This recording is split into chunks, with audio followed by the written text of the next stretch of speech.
அதிமுகவில் இணைந்ததற்கு பிறகு தற்போது திருமிகு காளிமால் செய்தியாளர்களை சந்தித்து வருகிறார். நேரடி காட்சிகளை பார்க்கலாம். ஒரு அமைப்பிலிருந்து அந்த மக்களுக்கான உரிமை குறித்தும் உரக்க குரல் கொடுப்பதற்கான களத்தில் மீண்டும் இருக்கிறேன். இந்த தேர்தலிலிருந்து தொடங்கி மீண்டும் என்னுடைய அரசியல் பயணம் தொடரும். நாம் தமிழர் கட்சியில இருந்தப்ப இரண்டு பெரிய திராவிட கட்சிகளையும் தொடர்ச்சியா விமர்சனம் செஞ்சீங்க. இப்ப திருப்பி திராவிட கட்சிக்குள்ளார வந்திருக்கிறீங்க, என்ன காரணம்? ரெண்டு விஷயம் இதுல சொல்ல முடியும். நான் அதிமுகவை தேர்வு செய்ததற்கான ஒரு காரணம், இந்த கட்சியினுடைய தலைமையை ஏற்றிருக்கக்கூடியவர் ஒரு அடிப்படை குடும்பத்திலிருந்து, ஒரு சாமானிய குடும்பத்திலிருந்து வந்து ஒரு தலைமையை எட்ட முடியும் அப்படிங்கிற ஒரு சூழலுடைய ஜனநாயக சூழல் இருப்பதனாலையும், ஒரு தமிழனுடைய தலைமையின் கீழ் இயங்குவதற்கான ஒரு மன உறுதியோடு நான் இருந்ததுனாலையும் அதிமுகவை தேர்வு பண்ணியிருக்கிறேன். நாம் தமிழர் கட்சியிலிருந்து வெளியில வந்த பிறகு இன்னொரு அரசியல் அமைப்புக்கு போகலை அப்படின்னா உரிமை மறுக்கப்பட்ட மக்களுக்கும் என் இன மக்களுக்குமான அரசியல் பங்கேற்பை எப்படி உறுதி செய்யறதுன்ற ஒரு கேள்வி எழுந்துட்டு இருந்தது. ஒட்டுமொத்தமாக அனைத்து மக்களும் சேர்ந்து இந்த முடிவு எடுத்திருக்கமே தவிர காளிமால் தனித்த ஒரு முடிவா இதை நான் எடுக்கல.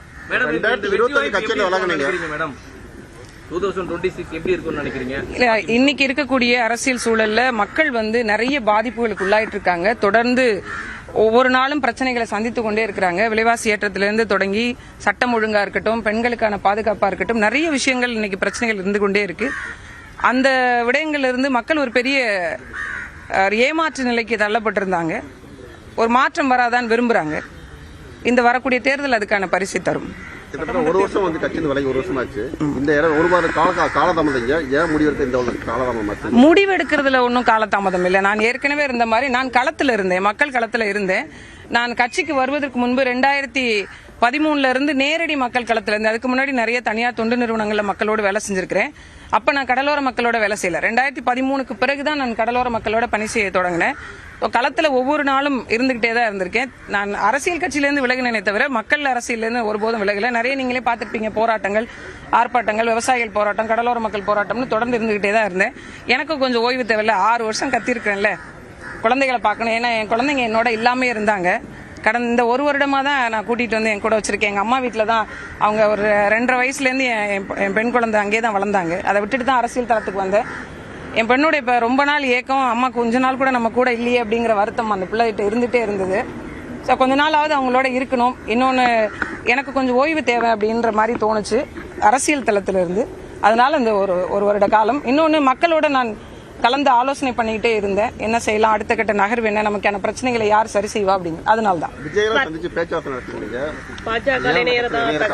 எல்லா கட்சிகளும் சொல்லப்பட்டது. இன்னைக்கு நானே அதுக்கான தீர்வை சொல்லிட்டேன். வேற என்ன மாற்றுக்கலாம்? அது கட்சியினுடைய தலைமை முடிவு செய்யும். எங்களுக்கான பங்கேற்பை கேட்டிருக்கோம். எங்களுக்கான பிரச்சனைகளை இதெல்லாம் இருக்கு அப்படின்றத சொல்லியிருக்கிறோம். ஐயா அவர்கள் சரி செய்யறேன்னு சொல்லியிருக்காங்க. அதுக்கான எல்லா வேலைகளும் நடந்து கொண்டிருக்கு. விரைவில் அறிவிப்பு வரும். கட்சியில் இணைஞ்சிருக்கீங்க, ஏதாவது பொறுப்பு வழங்குறதா சொல்லியிருக்காங்களா?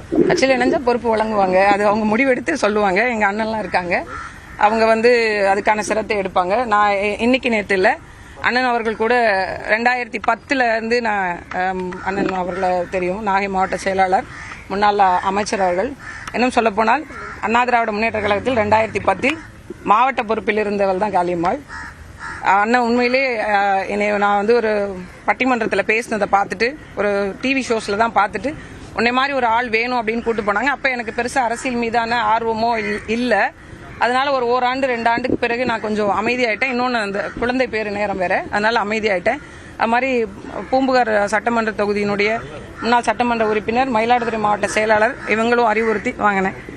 மரியாதைக்குரிய அண்ணன் விஜயபாஸ்கர் அவர்கள், மரியாதைக்குரிய அண்ணன் வேலுமணி அவர்கள், மரியாதைக்குரிய நிறைய இதுக்கு முன்னாள் அதிமுகவில் முன்னாள் மூத்தவர்கள் எல்லாம் என்கிட்ட நிறைய முறை நான் அவங்களோட ஆலோசனைகளை கேட்டிருக்கேன். அதனால ஒவ்வொருத்தருடைய அடிப்படையிலும் எல்லாவற்றிற்கும் மேலாக அந்த மக்களுடைய தேவையின் அடிப்படையிலும் சொல்லாடல் அடிப்படையில் இந்த முடிவை நான் எடுத்திருக்கேன். பெண்களுக்கு பாதுகாப்பான கட்சி திமுக சொல்லப்படுது. தொடர்ந்து பாலியல் குற்றம் நடந்துட்டு இருக்கு. சமீபத்தில் கூட சம்பவம் நடந்துட்டு இருக்கு. இந்த ஆட்சியில் சட்டம் எப்படி இருக்கு? பெண்களுக்கு எதிரான குற்றங்களுக்கு தண்டனைகள் கடுமையாக்கப்படாத வரைக்கும் இது ஒரு சாபக்கேடுதான்.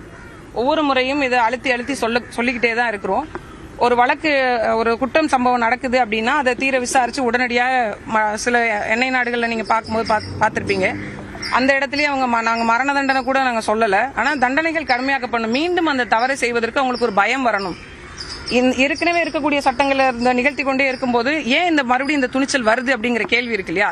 தண்டனைகள் கடுமையாக்கப்படணும், விசாரணை உடனே துரிதப்படுத்தப்பட்டு அவங்களுடைய உண்மையிலேயே அவங்க குற்றம் பண்ணியிருக்காங்க அப்படின்னு உறுதி ஆயிடுச்சுன்னா எந்த தயவுதாட்சணையும் பார்க்காம அவங்களுக்கான ஒரு மிக கடுமையா, நான் மரண தண்டனைக்கு எதிரான ஆள் தான், ஆனா இந்த மாதிரி ஒரு 14 வயசு பிள்ளை, ஒரு 10 வயசு பிள்ளை, இது என்ன நடக்குதுன்னே தெரியாம இருக்கக்கூடிய பிள்ளைகளை இந்த மாதிரி சீரழிக்கிறதுக்கு என்னை பொறுத்த வரைக்கும் மரண தண்டனை தப்பே இல்லை நான் சொல்லுவேன். அந்த மாதிரி தண்டனைகள் கடுமையாக்கப்பட்டா பெண்களுக்கு எதிரான குற்றங்கள் குறையும் அப்படின்னு நினைக்கிறேன். தண்டனைகள் கடுமையாக்கப்படலன்னு நினைக்கிறீங்களா மேடம்? இப்ப இங்க அதிகமா குற்றங்கள் நடக்கிறதுக்கு நிச்சயமா கடுமையாக்கப்படணும், இன்னும் கடுமையாக்கப்படணும். பட்டா மட்டும்தான் வரக்கூடிய காலகட்டத்தில் நீங்க பாருங்க. 4.5 ஆண்டு கால திமுகவுடைய செயல்பாடு எப்படி பாத்தீங்க? நான் சொல்றதை விட தேர்தலில் மக்கள் சொல்லுவாங்க.